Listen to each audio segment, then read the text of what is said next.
ఉన్న బంగారాన్ని విడిపించి ఆ రోజు ఆన్లైన్ రేటుకే మేము కొంటాం. Sharma gold company.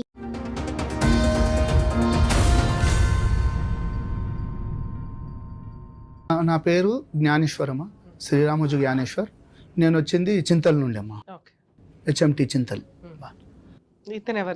మా అబ్బాయి అమ్మ. మా అబ్బాయికి మొన్న గత 1 year బ్యాక్ మ్యారేజ్ చేసినట్టమ్మా.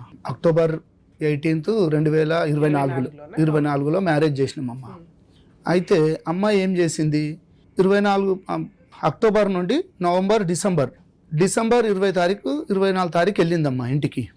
2 months మా ఇంట్లో ఉన్నది. ఈ 1 month ఏం చేసినాము, టెంపుళ్ళు తిరుగుడు చేసుడు ఇవన్నీ జరిగినాయి. తర్వాత 1 month ఇంట్లోనే ఉన్నారు. అయినా ఇల్లు దగ్గర 1 kilometer 1.5 kilometer వాళ్ళ ఇల్లు కూడా దగ్గరలోనే. అయితే వస్తుంటుండే పోతుంటే నేనేమంటలేను, మంచిగా ఉంటూ వాళ్ళు మంచిగా ఉంటే చాలులే అన్నట్టు నేను కంటిన్యూగా పోతుంటుండే. 2 రోజులకు ఒకసారి పోతూనే ఉంటుండే. ఫోన్ రాగానే వాళ్ళ అమ్మ పిలుచుకుంటుండే వెళ్ళిపోతాడు, వాళ్ళ తమ్ముడు పిలిచినా వెళ్ళిపోతుంది, మళ్ళీ వచ్చేస్తుండే. మళ్ళీ సార్ ఇక నేను ఏమనలే, సరేలేరా ఇల్లు దగ్గరగా కొత్త పెళ్ళి అయింది ఏదో పోయి రానిలే అన్నట్టు నేను కూడా ఏమనలేను. సార్ ఇది అరేంజ్డ్ మ్యారేజ్? మీ అబ్బాయి అరేంజ్డ్ మ్యారేజ్. అంటే మీకు వాళ్ళు తెలిసిన వాళ్ళ లేకపోతే ఎట్లా? అయితే నాకు ఇప్పుడు కాదమ్మా, ఒక 20 years బ్యాక్ వాళ్ళ డాడీ నాకు ఒక కానిస్టేబుల్ గా మనకు పరిచయం. వాళ్ళు పోలీస్ డిపార్ట్మెంట్ అమ్మా. అయితే ఒక కానిస్టేబుల్ గా పరిచయం అనమాట. మా వృత్తి కూడా వాళ్ళు కూడా ఇంతకుముందు అతను వృత్తి చేసినవాడు. అయితే డిపార్ట్మెంట్కి వెళ్ళిపోయింది, ఇక జాబ్ వచ్చింది, మంచిగా ఉన్నారు. ఆయన ఏఎస్ఐకి వచ్చిండమ్మా ఇప్పుడు. అయితే అతను ఇదివరకు 20 ఏళ్ళ కింద మేము కలిసి తిరిగే వాళ్ళమమ్మా. ఎక్కడైనా కూర్చున్న సిటీ ఫ్రెండ్స్ లాగా ఉండేవాళ్ళం. తర్వాత ఆయన ఒక 10 సంవత్సరాలు వేరే జాబ్కి వెళ్ళిపోయింది. మాకు గ్యాప్ వచ్చేసింది. ఇక నా నంబర్ అతని దగ్గర లేదు, అతని నంబర్ నా దగ్గర లేదు, గ్యాప్ అయిపోయింది. అయిపోయినాక ఒక రోజు ఏమైంది, మా బ్రదరు అంటే సడ్డకుడు ఒకరోజు అతనికి ఒక ఇల్లు చూపించారు అంట, రెంట్ పర్పస్. అయితే ఆ పర్పస్కు నేను ఒకసారి పార్టీ ఇస్తున్నానంటే సరే అని చెప్పేసి మా ఇంటికి అడిగి తీసుకొని వచ్చాడమ్మా. అయితే అప్పుడు నన్ను చూసి మళ్ళీ నాకు కలిసిండమ్మా. కలిసే వరకనే అయ్యో ఈయన నాకు తెలుసు కదా మాధవచారి నువ్వు అంటే జ్ఞానేశ్వర్ అని చెప్పేసుకొని కలుసుకున్నామమ్మా. మంచిగా అయింది. తర్వాత ఇట్లా కూర్చున్నప్పుడు చేసినప్పుడు మా ఫిబ్రవరి మార్చో అమ్మా పెళ్ళి మనకు ఆగస్టులో అయింది కదమ్మా. పెళ్ళి ఆగస్టులో అయింది అంటే దానికన్నా ముందు 8 నెలల ముందే ఆ పరిచయం కలిసింది. కలిసే వరకనే మేము ఏం చేసినాం, సరే మా బ్రదర్కు అయితే మాకు ఫ్రెండ్షిప్ లాగా మళ్ళీ కలిసినామమ్మా. ఒక 15 ఎంతో డిస్టెన్స్ తర్వాత మళ్ళీ కలిసినాం. మా బ్రదర్ ఏం చేసిండు, మా బ్రదర్కు ఆల్రెడీ ఒక అమ్మాయిది ఫోటో ఇచ్చిండంట మా సడ్డకుడికి. అమ్మాయికి ఎవరైనా అబ్బాయి ఉంటే చూడు. Police department. ఇతను పోలీస్. ఒక అబ్బాయి ఒక అమ్మాయి అమ్మ. అమ్మాయి పెద్ద. నాకు ఒక అమ్మాయి ఒక అబ్బాయి, ఇద్దరు. ఈ అబ్బాయి పెద్దోడు, పాప చిన్నది. ఏం చేస్తారు సార్ మీరు? నేను SAP security ma'am, engineering complete చేసుకున్నాను. ఇప్పుడు ఇంటీరియర్ డిజైనింగ్ చేస్తున్నాను. ఆ అమ్మాయి కూడా జాబ్ చేస్తుంది? తను ఏం జాబ్ లేదు. మీ నాన్నగారు చూపించిన సంబంధం చేసుకోవాలని ఎందుకు అనుకున్నారు? అంటే చిన్నప్పటి నుంచి ఎవరు మాట వినట్లేదు కదా కుర్రాళ్ళు. చిన్నప్పటి నుంచి డాడీ అంటే ఇష్టం, డాడీ అంటే భయం. సూపర్. కొడతారా మీ నాన్న? కొడతాడు. బాగా పద్ధతిగా పెంచినట్టున్నారు కొట్టి. అంటే కొంచెం మా విశ్వబ్రహ్మణ్లో అది ఎట్లుంటుంది అమ్మ, కొంచెం పద్ధతిగా ఉండాలన్నట్టు. సూపర్. అయితే ఈ విధంగా మాకు పరిచయం అయిందమ్మా. పరిచయం అయినాక మాట మాధవచారి నీ బిడ్డది మ్యారేజ్ అన్నావు కదా, ఇక మా తమ్ముని కొడుకు కూడా ఉన్నాడు, ఒకసారి చూడు అని చెప్పేసి అన్నాడు. ఆ రోజు చూసిండు చేసిండు, సరే ఒకసారి మాట్లాడుకున్నాం. ఇక అట్లా కలిసిపోయినామమ్మా. ఇక పిల్ల బాగానే ఉందా, మీకు నచ్చింది అమ్మాయి? చూసారా? మాకు అప్పుడు చూపించలేడు. తర్వాత మళ్ళీ మాకు ఒక వీడియో పెట్టిండు, ఫోటో. ఆమె ఏది టీచర్ జాబ్ లాగా మాట్లాడుతున్నది అనమాట. అయితే ఏం చేస్తారంటే టీచర్ అని చెప్పేసి అన్నారు. టీచర్ అంటే బాబు చదువుకున్నాడు, అమ్మాయి చదువుకున్నారు, చాలు వాళ్ళిద్దరు ఆనందంగా ఉంటే మాకు చాలులే. ఇక చూసినాక నేను చూపించారా? మీ అబ్బాయికి నచ్చిందా కనుక్కున్నారా? చూపించిన సార్, ఓకే అన్నాడు. ఓకే అన్నారా మీరు? ఆ అమ్మాయి కూడా ఓకే అందా మీ అబ్బాయిని చూసి? అమ్మాయి కూడా ఓకే అన్నారు. అయినాక మనకు ఇక్కడ జరుగుతున్నాయమ్మా, ఇవి మాట్లాడుకుంటున్నాము, మంచిగానే కలుస్తున్నాము. ఈ 6 months 8 months లోపల మాకు ఏమైంది, మంచిగా పరిచయం. ఆయన డే బై డే డ్యూటీ అమ్మా, ఒక రోజు పోతే ఒక రోజు ఉంటాడు. అలా నాకు ప్రతి డే బై డే ఫోన్ చేసేవాడు, కలిసేవాళ్ళము. షాప్ కాడికి వచ్చేవాడు, నాది కార్పెంటర్ పడడానికి షాప్ అమ్మ. షాప్ కాడికి వచ్చేవాడు, ఇంటికి వచ్చేవాడు, బావాదా అనేసి మేము అందరం కలుసుకుంటే కలుసుకుంటే వెళ్ళేటోళ్ళం. ఇక సార్లే, ఇక నేను మంచిగా అనిపించింది. ఒకసారి ఏమన్నాడు, బావా మరి ఏంటి ఏం కథ, మరి అమ్మాయికి కూడా నేను పెళ్లి చేద్దాం అనుకుంటున్నాను, మరి ఏంది ఏం కదా అంటే నేను కూడా బాబుకు పెళ్లి చేయాలనే ఉన్నది బా, మరి ఇక మీరు చూడుర్రి ఓకే అనుకుంటుంటే మనము మాట్లాడుకుందాం అని చెప్పేసేసాను. సరే ఇక అయినాక సరే ఒక రోజు ఏం చేసిండు, కొంచెం నాకు ఎమర్జెన్సీ ఉంది, కొంచెం డబ్బులు కావాలన్నాడు. ఏంది బాబా దేని గురించి ఏంది అంటుంటే గోల్డ్ కొంచెం గిరువులో ఉన్నది, అది తీసి మళ్ళీ నీకు ఒక 10 daysలో ఇచ్చేస్తాను అని చెప్పేసి అన్నాడు. అప్పుడే బావా అనుకుంటున్నారా? అనుకున్నాడు. ఎంగేజ్మెంట్ ఏమన్నా ఎంగేజ్మెంట్ అవ్వలేదమ్మా, జస్ట్ ఊరికి మాట్లాడుకుంటున్నారు. ఒక ఈ టైంలో మిమ్మల్ని అప్పు అడిగాడా?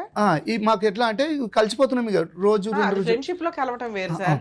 ఆడపిల్లని మీ ఇంటికి ఇద్దామని అనుకుంటున్నారు, ఆ మాటలు అయినాయా అవ్వలేదు? అప్పటికి ఏది అట్లా అయినాకనే నన్ను బావ అన్నాడు, ఒప్పుకుంటున్నారు మాట్లాడుకుంటున్నారు ఇద్దాము అన్నప్పుడు జోగ్గా బావాన్ని స్టార్ట్ అయ్యింది. ఆ టైంలో మిమ్మల్ని అప్పు అడిగిండమ్మా. అంటే నాకు ఏమన్నాడు అంటే గోల్డ్ కొంచెం అంత గిరివి ఉన్నది, పెళ్లి టైంకి ఇడిపించాలి వస్తుంది, అది నేను పెట్టి మళ్ళీ మళ్ళా పెట్టేసి నీకు ఒక 10 daysలో నీకు రిటర్న్ చేసేస్తాను అన్నాడు. అంటే నేనన్నా అంతగానో డబ్బులు అంటే నా దగ్గర లేవు బావ అది ఇది అంటే, నువ్వు ఎట్లైనా ట్రై చేయి, నీ గురించి నాకు తెలుసు కదా, ఇంతగానో తిరుగుతున్నా చూస్తున్నా, నువ్వు ఒక ప్రొడ్యూసర్ లాగా సినిమా కూడా తీసినావు, అది అది ఇది అని చెప్పేసి అన్నాడు. సినిమా కూడా తీసారు? ఒక సినిమా కూడా తీసినాం. ఏది సముద్రుడు అమ్మా, సముద్రుడు మూవీ ఒకటి సినిమా తీసినాం. కొత్త హీరో సుమన్లో కొంచెం ఇది ఉంటాడు. అయితే నేను మొత్తం నాకు 4 పార్ట్నర్స్ ఉంటాం అన్నమాట. నేను కొద్దిగా నా షేర్ కొంచెం అంత ఇచ్చినట్టు అట్లా కూడా లాస్ అయిపోయినానమ్మా. అదొక దగ్గర నాకు ఒక 50 లక్షల దాకా లాస్ పోయినా. అయితే ఆ సినిమా ఎప్పుడమ్మా అది 1920లో, అప్పుడు 21లోనేమో మొన్న ఒక 24లో రిలీజ్ అయిందమ్మా. అది 24ఏనా రిలీజ్? ఆ టైంలో మూవీని కూడా దొరకపోయి చూపించిన. సో మీరు ప్రొడ్యూసర్ రేంజ్ లో ఉన్నారు కాబట్టి కొంచెం గిట్టుబాటు అవుతుందిలే అనుకున్నాడు ఆయన కూడా. అది ఫైనాన్షియల్ గా మంచిగా ఉన్నాడు. అడిగారండి అప్పు? నాకు ఒక 5 lakhs అడిగిండమ్మా. ఇచ్చారా? 5 lakhs అడిగితే నేను అన్న ఫస్ట్ నా దగ్గర అంత డబ్బు లేదు బావ, నాకు దగ్గర ఒక 2 లక్షలు ఉన్నాయి బ్యాంక్, సినిమాకి పెట్టున్నారు, ఆల్రెడీ పోయింది అదంతా ఇది అయిపోయింది కదా అంటే, నువ్వు ఎట్లన్నా చేసి ఇస్తావు, నాకు ఇది చేస్తావు అంటే నీకు 1 week 10 daysలోనే ఇస్తాను అంటే నేనేం చేసిన మా ఫ్రెండ్స్ వాళ్ళని కనుక్కొనేసేసి నా దగ్గర కొద్దిగా ఉండే అది ఇది చేసేసి ఆయనకు ఒక 5 లక్షలు, నేను ఒక 3 lakhs ఏమో మన బ్యాంకుకి ఇద్దరం పోయి ఉన్న 3 lakhs ఆయనకు ట్రాన్స్ఫర్ చేసిన, మళ్ళీ ఒక 2 లక్షలు క్యాష్ ఇచ్చిన. ఇవి తీసుకొని వెళ్ళి అదే రోజు బ్యాంకుకి వెళ్ళిండమ్మా. అది మా దగ్గరనే ఉంటుంది ఇండియన్ బ్యాంక్. ఆ బ్యాంకులో వెళ్ళిండ్రు, అబ్బాయి వాళ్ళ కొడుకు ఇతను ఇద్దరు వెళ్ళారు. నన్ను రమ్మన్నాడు, నేను రాను, మీదేముందో లావాదేవీలు ఏముందో చూసుకోరి, నేను కిందనే ఉంటానని చెప్పేసి కింద బయట కూర్చున్నానమ్మా. వాళ్ళు పోయిరు, ఒక గంట సేపు ఆడ ఏం జరిగిందో చేసుకున్నారు, వచ్చేసారు. వచ్చినాక మంచిగా కలిసినాం పోయినాం. ఇక ఎప్పుడైనా ఎమర్జెన్సీ అంటుంటే బావ నాకు ఒక 50,000 ఈడ కొంచెం ప్రాబ్లం. ఎంత ఇచ్చారు ఇప్పటికి? నేను దగ్గర ఒక 5 lakhs కాకుండా ఇంకో 2-3 లక్షల దాకా అవి ఫోన్ పేలలో చేసినాం. ఫోన్ పే పెళ్లికి ముందు పెళ్లి తర్వాత కూడా కంటిన్యూ అయింది? పెళ్లికి ముందు కొన్ని అయినాయమ్మా, 5 lakhs అయినాయి, మళ్ళీ కొన్ని అయినాయమ్మా ఫోన్ పే ద్వారా. అది నాకు డేట్లతో సహా మన ఫోన్ పేలో ఉన్నాయమ్మా. అయితే పెళ్లి అయిన తర్వాత అంటే పెళ్లికి ముందు అల్లుడు వాళ్ళ నాన్న దగ్గర నుంచి అప్పు తీసుకుంటూ వచ్చాడు, హ్యాండ్ లోన్ అని కానీ లేకపోతే ఫ్రెండ్షిప్. ఇక మంచిగానే మేము ఇద్దరము మంచిగా కూర్చునే వాళ్ళమమ్మా. వాళ్ళ ఇంటికి మేము పోయేవాళ్ళం, మా ఇంటికి మేము కూర్చునేటోళ్ళం, డ్రింక్ వేసేటోళ్ళం, చేసుకునేటోళ్ళం. వాళ్ళ ఇంటికి నేను పోయేటోని కూర్చుని పెట్టేటోళ్ళు, మా ఇంటికి వచ్చేటోళ్ళు, మేము కూర్చుని పెట్టేటోని. ఇట్లా మాకు ఇద్దరికి ఈ పరిచయాలు అయిపోయినాక ఇట్లా ఇచ్చుకుంటూ చేసిన.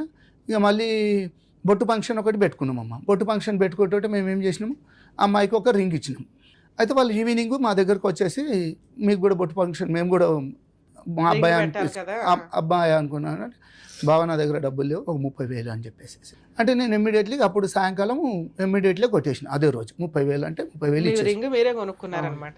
ఆ 30,000 ఇచ్చినాక ఏం చేసిండమ్మా, అందులోకి వెళ్ళి తెచ్చిండ. ఇక నాకేం తెలియదు, నాకు డబ్బులు లేవా, రింగ్ తీసుకురావడానికి కూడా లేదు, మీరు రింగ్ పెట్టిర్రు, నేను కూడా పెట్టాను. మీరు ఎందుకు ఆ సంబంధం చేసుకోవాలనుకున్నారు? ఆడపిల్లలు దొరకట్లేదా లేకపోతే ఏంటి? మీరు ఫైనాన్షియల్ ఉన్నంతలో బాగున్నారు.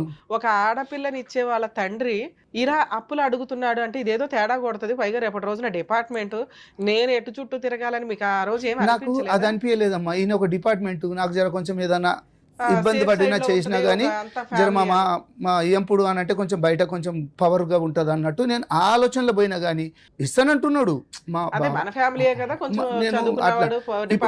ఈ 5 లక్షల అమౌంట్ తీసుకున్నప్పుడు, ఈ 5 లక్షలు తీసుకుంటున్నప్పుడు నాకు చెక్స్ ఇస్తానాడమ్మా. చెక్స్ ఇస్తానంటే సరేలే బావ, నేను వేరే వాళ్ళ దగ్గర ఒక 2 లక్షలు తీసుకుంటున్నా, 3 లక్షలు వెళ్ళి ఇస్తున్నా, సరే నీకు అవసరం అంటే ఇద్దరు చెక్స్ కూడా తీసుకోలేనమ్మా. వద్దని చెప్పినా నేను ఇక ఈ పిల్లనే ఇస్తున్నావు బాబా, నాకు ఇక చెక్కులతో నాకేం పని ఉంటుంది అని చెప్పేసి చెక్కులు కూడా వద్దన్నా. పిల్లని ఇస్తున్నావు బాబా చెక్కులు వద్దు కాదు, ఇయ్యం పిల్లాడిని ఇస్తున్నాను బాబా చెక్కులు ఏమన్నా ఇవ్వని అడగాలి. ఇక్కడ ఇస్తున్నది పిల్లాడిని అండి, మనం కాపాడుకోవాల్సిన పరిస్థితులు ఇప్పుడు పిల్లలు మగ పిల్లల విషయంలో ఇలా జరుగుతుందని నాకు తెలియదమ్మా. 1-2-3 పంచాయతీలకు దొరకపోయిన ఉండే ఈయన మంచిగానే మాట్లాడుతుండే, ఏదన్నా ఉంటే ఇగో ఇది ఇది అని చెప్పేసి అంటే నాకు కూడా మంచిగా అనిపించింది. ఆడవాళ్ళకి తప్పు ఉంటే ఆడవాళ్ళకు చెప్తున్నాడు, మగవాళ్ళకి తప్పు ఉంటే మగవాళ్ళు అరే ఏదైనా మంచిగానే చెప్తున్నాడు కదా, న్యాయంగానే మాట్లాడుతున్నాడు అన్నట్టు నేను ఏం వద్దా అన్నారు. ఇది నేను వద్దన్నానమ్మా. చెక్స్ కూడా ఇస్తాను. పెళ్లి విషయం ఎట్లాగా ఏంటి, పెళ్లి ఎట్లా పెట్టుకున్నారు, పెళ్లి ఎట్లా జరిగింది అంటేనమ్మా, ఇవన్నీ జరుపుకుంటూ వచ్చినాయి. ఆయనకు అవసరానికి నేను ఇచ్చిన ఒకటి ఎంగేజ్మెంట్ చేసిర్రు సార్. బొట్టు ఫంక్షన్ లో ఉంగరాలకే మీ దగ్గర అప్పు తీసుకున్న వ్యక్తి పెళ్లిలో మరి మగపిల్లోడికి ఏమన్నా అయితే నాకేం చెప్పిండమ్మా, గోల్డ్ ఏమన్నా ఇవ్వలేడమ్మా. డౌరీ ఏమన్నా ఉందా? యాక్చువల్లీ డౌరీ అనగానే పెళ్లి ఖర్చుల నిమిత్తం ఏమన్నా అట్లా ఉందా? ₹1 ఇచ్చింది లేదమ్మా. ఆయన నాకేం చేసిండంటే ఎంగేజ్మెంట్ అవుతుందమ్మా, ఎంగేజ్మెంట్ అవుతుంటే ముందే చెప్పిండు, ఒక రోజు 2 రోజుల ముందే చెప్పిండు, బావ మళ్ళీ నువ్వు నన్ను ఆడ డబ్బులు అవి బంగారం అని అడగకు, నేను తర్వాత నీకు పెడతాను, నీకు ఇస్తాను, పెళ్లి వరకు ఇష్టంతో ఎప్పుడన్నా కుదిరితే చేస్తా, పెళ్లి వరకు నేను చేసిస్తా. ఇప్పుడైతే నా దగ్గర ఒక 1 మంత్ ముందు అట్లా అయ్యింది కదమ్మా ఎంగేజ్మెంట్, 1 మంత్ 1.5. అయితే ఆ తర్వాత ఇస్తాను అని అంటే నేనేమన్నుంటే పంతులు కూడా అడిగిరమ్మా, ఇచ్చేడుతుంటే ఆడ లావాదేవీలు పెట్టుకున్నాలి కదా అన్నట్టు వాళ్ళ ఇష్టం. నువ్వు ఎందుకు అడుగుతున్నావు, నీకు అవసరమా అని చెప్పి పంతుల్ని బెదిరిస్తే నేనేమన్నుంటే పంతులతో మాట్లాడుకున్నాం, మేమంతా సెటిల్ అయిపోయింది పంతులు, మాకు మీరేమి దీంట్లో ఏమి అడగకండి అని చెప్పేసేసాను. ఆయన కార్యక్రమం ఆయన చేసేసింది అమ్మ. అయితే ఇక ఎంగేజ్మెంట్ అయిపోయిందమ్మా. ఎంగేజ్మెంట్ అయితే ఈ మాట కూడా చెప్పిండు, మా అమ్మాయి ఎవరు కాలు మొక్కదు, నువ్వు మళ్ళీ పెద్ద మనుషులను కూర్చుని పెట్టి మీ అన్నల్ని అక్కల్ని వదినాలు పెట్టి కాలు మొక్కేమనవు, ఆమె మొక్కదు అన్నది. నేను సరేలే బావ అని చెప్పేసి దాన్ని కూడా ఒప్పుకున్నా. సరే కాలు మొక్కపోతే ఏముందిలే అని చెప్పేసి ఇక ఈ విధంగా మాకు మంచిగా కొంచెం ఆయన గురించి నాకు ఇది అనిపించి నేను అన్నిటికీ ఓకే అనుకుంటూ వచ్చిన. మీరు ఎంగేజ్మెంట్ నుంచి మ్యారేజ్ లోపు అమ్మాయితో మాట్లాడారా? బాగానే మాట్లాడుకునే వాళ్ళం ఇద్దరు. అంటే ఊరికే ఏదో టాపిక్ తీసుకుంటది, మా డాడీ మీకు 2 లక్షలు ఇవ్వాలా, మీకు కోట్లు ఇవ్వాలా, ఎందుకు అసలు ఆ టాపిక్ లేదు కదా మీ నాన్న దగ్గర. ఈమె తీసే టాపిక్ నాకు ఫోన్ చేస్తుంది, ఫోన్ చేసి రింగ్ పెట్టాం కదా అంటే అది మేము కొనుక్కున్నారు. ఇంకోటి ఎంగేజ్మెంట్ రోజు మేడం నాకు 2.5 grams ఫస్ట్ రింగ్ తీసుకొచ్చారు, అది రీపోయింది.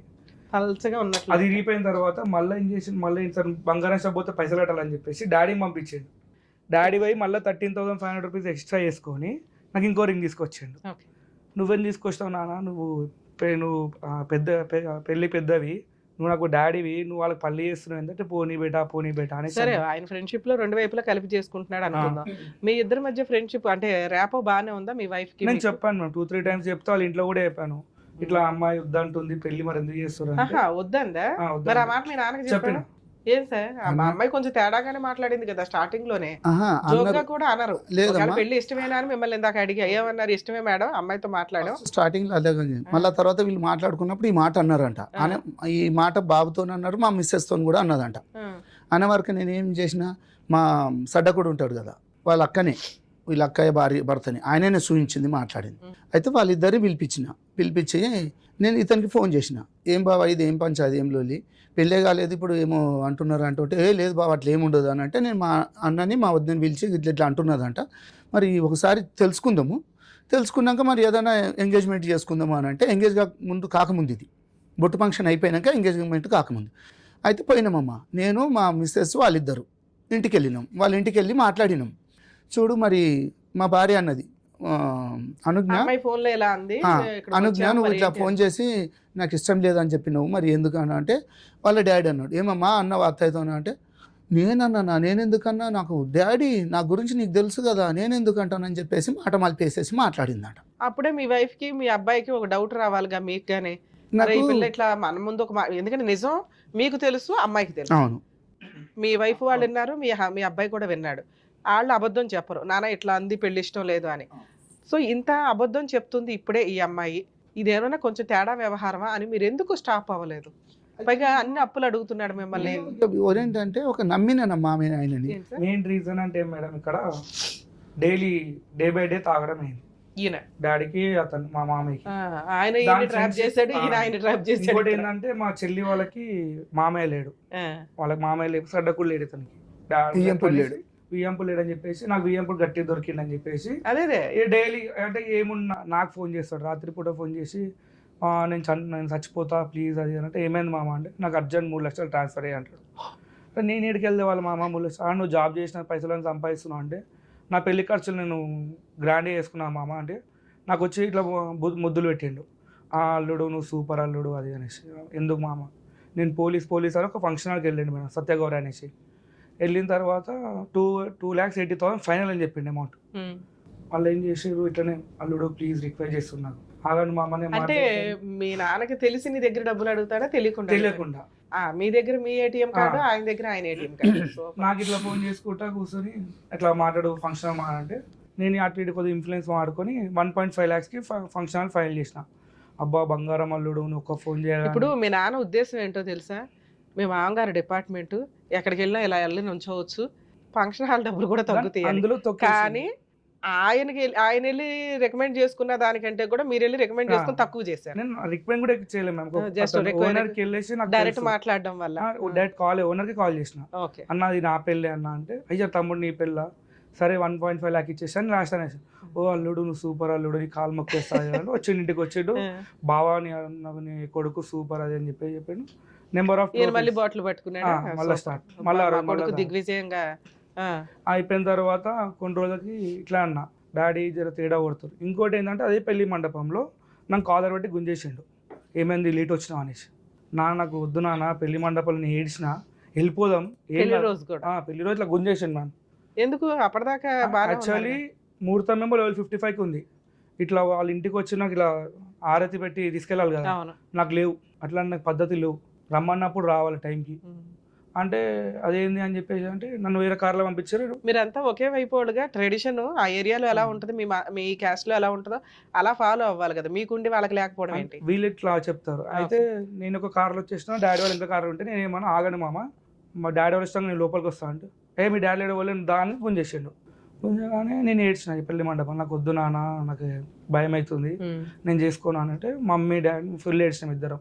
ఇక డాడీ ఏం చేసిండు లేదు తప్పదు అని ఫటాఫట్ పెళ్లి మండపంలో చేపించేసాడు. అప్పటికి నా క్రౌడ్ చాలా పెద్దది. నేను నా చెల్లె పెళ్ళి నేను నాకు ఫుల్ గ్రాండ్ చేసిన, నా ఇస్తుంటా అని చెప్పి డాడీకి కూడా తెలియదు నేను ఖర్చు ఏం పెట్టినా తెలియదు. భరత్ ఇవన్నీ చాలా పెట్టారు మీరు. నేను ఓవరాల్ నాకు ఖర్చు 8 lakhs వచ్చింది మేడం. నాది అంటే నా వీడియోస్ ఉన్నాయి మీకు ఇచ్చి పెడతా. వాళ్ళు కూడా వచ్చి నా కాలు మొక్కిరు, అబ్బా ఇంత పెద్ద గ్రాండ్గా చేసినావు భరత్ అంటే ఇట్లా పోల్ లైటింగ్ ఉంటాయి కదా మేము పెద్దవి అవన్నీ పెట్టి డాడీ కూడా తెలియదు అవన్నీ అంతగా గ్రాండ్గా చేసుకున్నా. ప్రీ వెడ్డింగ్ చేసుకున్నాను. ప్రీ వెడ్డింగ్ కూడా నేను ఏం ఖర్చు పెట్టినా అడగలేను నాకు. అంటే వీళ్ళిద్దరే డైలీ తాగుడు అది దేనికి చేసుకుంటున్నావు ప్రీ వెడ్డింగ్ అట్లా ఏం లేదు. ఫోటోగ్రాఫర్ ఇవన్నీ పెద్ద తీసుకున్నాను, అన్నీ చేసుకున్నాను. పెళ్ళైన 2 రోజులకి లొల్లి స్టార్ట్. ఫస్ట్ నైట్లు జరిగినాయి అర్థం కాలేదు. కోఆపరేట్ చేసిందా ఫిజికల్గా? కొద్దిగా ఫస్ట్ స్టార్ట్ చేసింది, అందులో ఏడవడం స్టార్ట్ చేసింది. నేను బండల మీద వండుకుంటాను వచ్చి చెప్పాను ఇంట్లో నాన్న పిల్ల ఇట్లా చేస్తుంది సైకో చేస్తుందా అంటే అదు ఏమంటారు ఇట్లా అవుతుంది అని చెప్పారు. దాని తర్వాత చూసుకున్నా అటు ఇటు ఫుల్ టార్చర్ పెట్టేస్తాడు. నాకు ఫోన్ చేస్తాడు, హలో ఏడున్నావు అంటాడు. చెప్పండి మా అంటే అల్లుడు అని రెస్పెక్ట్ ఉంటుంది, అయిపోయింది. ఏడున్నావు ఇంట్లో చికెన్ వండిపోయి దా తినడానికి రా అంటాడు. అరే ఇదేంది మన డాడీ ఇట్లా పిలుస్తుండు అంటే వాళ్ళకి పద్ధతి అంటాడు. అరే పద్ధతి ఒక అల్లుడిని నేను ఇంటికి కోసం నాకు వాల్యూ అంటే వచ్చినావా నమస్తే కూర్చో అంటాడు ఇంటికి పోతే.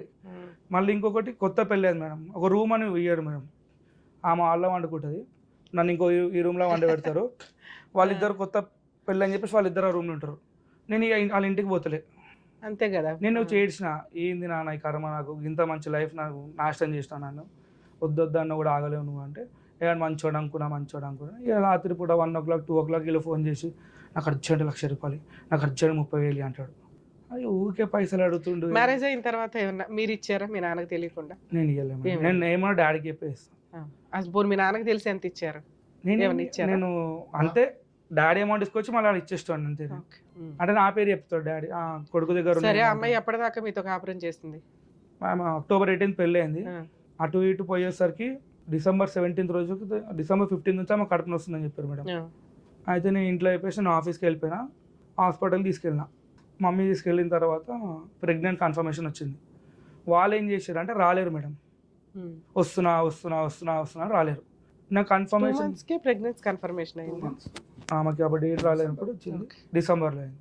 అయితే నేనేం చేసిన, నేను వాళ్ళకి ఫోన్ చేసుకున్నా, మామయ్య మీరు తాత అవుతారు అనేసి. హ్యాపీ లేదు వాళ్ళకి ఫేస్, అర్థమైంది. నేను ఒకటే మాట, నేను వాళ్ళ ఇంటికి పంపా డాడీ అనేసి అన్న. లేదు పద్ధతి ఉంటుంది, వాళ్ళ ఇంటికి పంపాలంటే ఆ బాధ వాళ్ళకి ఏమైనా అయితే నువ్వే బాధ తీసుకుంటావు డాడీ అనేసి అన్న. డిసెంబర్ 25th రోజు వాళ్ళ ఇంటికి వెళ్ళింది మేడం. వస్తలేదు, నేను ఫోన్ చేసి వస్తలేదు. కరెక్ట్ మళ్ళీ జనవరి 7th 8th రోజు నాకు ఫోన్ చేసి ఇట్లా హార్ట్ బీట్ లేదు, నువ్వు ఎవరు చెప్పకు అని చెప్పేసారు వాళ్ళ ఇంట్లో ఫోన్ చేసి. నేను హైటెక్ సిటీ రోడ్ మధ్యలో ఉండేసి నేను ఏడ్చుకుంటా మా డాడీకి ఫోన్ తిట్టేసిన, నువ్వు ఎట్లా డాడీ పోయినావు నాకు తండ్రి. సరే మీరు కూడా వెళ్ళి మెడికల్ గా నేను వస్తాను మావయ్య అని వెళ్ళి చూడొచ్చు కదా, వెళ్ళినా నిజంగా వీళ్ళు చెప్తున్నది నిజమా కాదా అని. వెళ్తేనే నన్ను ఊకేసారు మేడం హాస్పిటల్ నుంచి. ఎందుకని? ఆ హాస్పిటల్ నుంచి నేను అడిగిన రీజన్, అంటే ఒక రీజన్ ఉంటుంది కదా, అవును ఎందుకు పోయిందో రీజన్ ఉంటుంది. ఇప్పుడు చికెన్ తిన్నందుకు పోయిందా అని, హార్మోన్స్ వల్ల లేదు, ఈ టైంలో హార్ట్ బీట్ లేదని చెప్పి నన్ను డోర్ పెట్టేసి వెళ్ళిపోయింది డాక్టర్. అవి మ్యాన్పులేట్ చేసిండు డాక్టర్ని నీలోఫర్ హాస్పిటల్లో. నేను పొద్దున రమ్మంటే 10 o'clock రమ్మంటే 10 o'clock రెడీ వెళ్తున్నా. ఆ రిపోర్ట్స్ తీసుకొని మీరు సెకండ్ ఒపీనియన్కి వెళ్తే తెలుస్తుంది కదా. నేను అడిగినా మ్యామ్, రిపోర్ట్స్ కూడా ఇవ్వలేరు. నేను రిపోర్ట్లు అడిగినా, మళ్ళీ నేను ఫైట్ చేసిన, ఒక 4 months నేను ఫైట్ చేసి మళ్ళీ ఏప్రిల్లో తను తెచ్చుకున్నా. ఎందుకంటే నా లైఫ్ అంటే నేను ముందు డాడీ చెప్పిన, నేను 100 మంది దగ్గరికి వెళ్తాను, నాకు నా పిల్లం కావాలని చెప్పేసి నేను ఫైట్ చేసి తెచ్చుకున్న 4 days మళ్ళీ వెళ్ళిపోయింది. నాకు కడుపు నొస్తుంది. కరెక్ట్ 2:30 కడుపు నొస్తుంది అంట మేడం రాత్రి. నేను 2 o'clock ఇంటికి వస్తాను, 2:30 కడుపు నొప్పి స్టార్ట్. ఎందుకు వస్తుందని మళ్ళీ హాస్పిటల్ తీసుకెళ్ళినా, అన్ని టెస్ట్లు చేపించినా ఏం లేదు, నెగిటివ్ మొత్తం.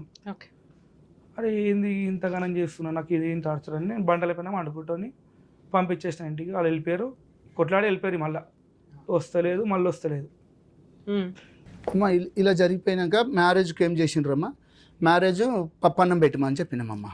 ఏది ఎంగేజ్మెంట్లు అయిపోయినాయి, ఇవన్నీ అయిపోయినాయి. వాళ్ళు చెప్పిన దానికి నేను ఒప్పుకుంటూనే ఉన్నా. సరే ఇలా కాకపోతే రేపు పొద్దున ఒకటే అన్నాడు, నాది మళ్ళీ నెక్స్ట్ ఒక 4-5 సంవత్సరాలు అయితే నాది రిటైర్మెంట్ అవుతుంది బావ, నాకు పైసలు కూడా వస్తాయి. ఇందులోకి వెళ్ళి ఇచ్చింది బంగారం అమ్మాయి పేరు మీద ఒకటి పెట్టిండమ్మా. అది గోల్డా రోల్డ్ గోల్డా నేను ఇంతవరకు అడగలేను, చేయలేను, నాకు అవసరం లేదు. అమ్మాయికి పెట్టుకున్నాడు, నేను అడగలేను.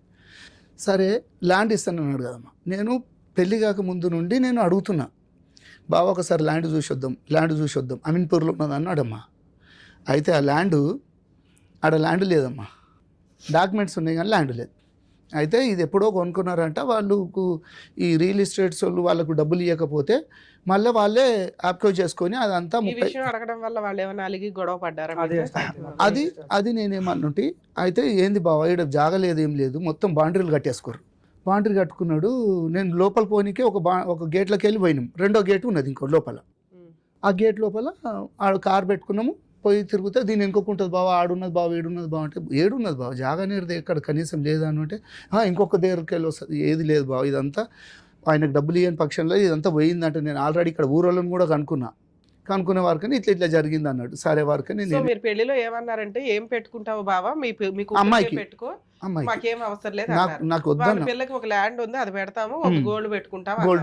గోల్డ్ ఏం పెట్టారో కూడా మీకు తినగా తెలియదు, ఎందుకంటే ఆ పెళ్లిలో మీతో ఏదో చూపించలేడు కూడా నాకేం. ఆ ల్యాండ్ ఏదైతే ఉందో వీళ్ళ దగ్గర డాక్యుమెంట్లు ఉన్నాయి తప్ప అటువంటి పొజిషన్ గానీ కడీలు వేసి గానీ లేకపోతే ఏమి గానీ అక్కడ ఏమీ లేదు. అది కూడా ఫేక్. ఇది ఈ ల్యాండ్ ఇప్పుడు చూపిస్తున్న ల్యాండ్ లేదు కదమ్మా, దాని డాక్యుమెంట్స్ కూడా నాకు పంపించిండు. దాన్ని ఏం చేసిండు, నీ పేరు మీద రిజిస్ట్రేషన్ చేస్తా, నువ్వేం చేస్తావు, నేను డాక్యుమెంట్లు మాత్రమే ఉన్నాయి, అక్కడ స్థలం లేదు, దాన్ని పెట్టి నా ఈ ఎవిడెన్స్లు అడిగిండమ్మా. నీ పాన్ కార్డు నీది అవి ఉంటే ఐటీలు ఉంటాయి, నువ్వు కడుతుంటుంటావు బాబా, నాకు అవి ఇచ్చేసాయి, నేను బ్యాంకులో లోన్ తీసుకుంటాను అన్నాడు.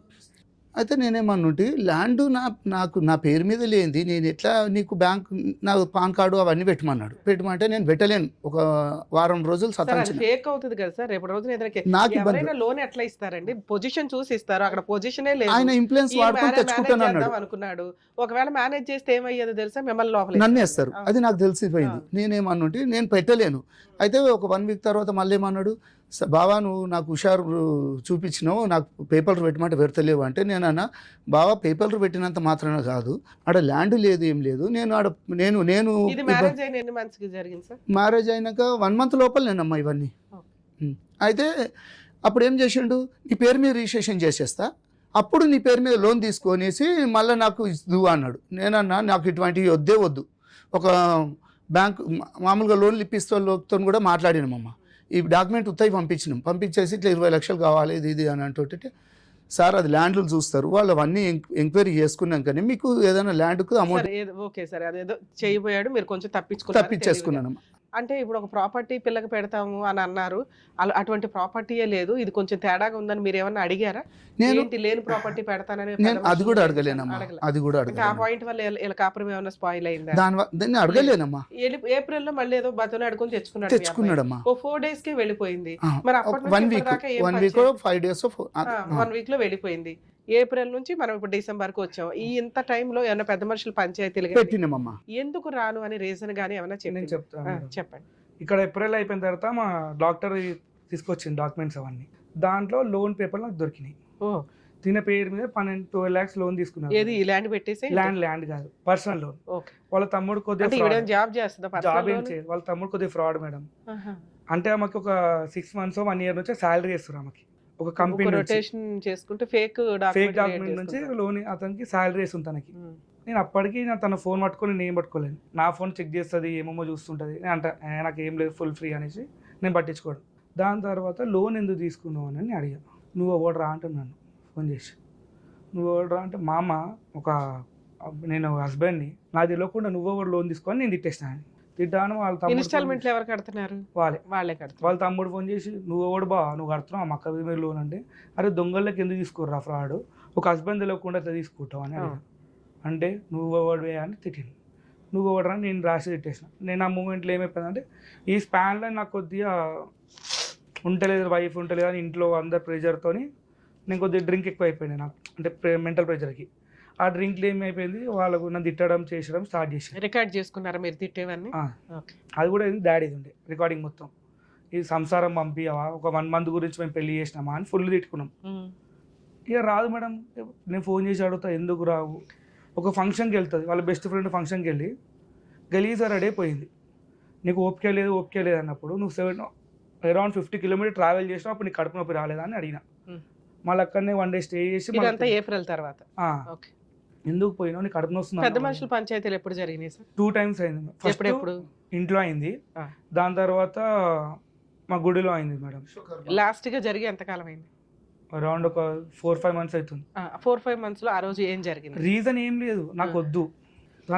వద్దు అంటే ఒక మగపిల్లని పెళ్లి చేసుకొని బాగా అకౌంట్ లో డబ్బులు తీసేసుకొని వద్దు అనడానికి రీజన్ అంటే మీరు డౌరీ హెరాస్మెంట్ చేశారా, ఫిజికల్ హెరాస్మెంట్ చేశారా, బూతులు తిట్టారా, ఇంకా కట్నాలు తెమ్మని హెరాస్ చేశారా? వీటిలో ఏదో ఇక్కడ కాన్సెప్ట్ ఏంటంటే నేనంటే వాళ్ళకి ఫోన్ చేసి నేను వాళ్ళకి ఏమన్నా అంటే మామ ఊకే అమ్మాయి వస్తలేదు నా ఇంటికి, నాకు ఇల్లు ఇప్పాను మామ, నేను మీతోనే ఇల్లు రికం వచ్చేస్తా అని చెప్పేసిన.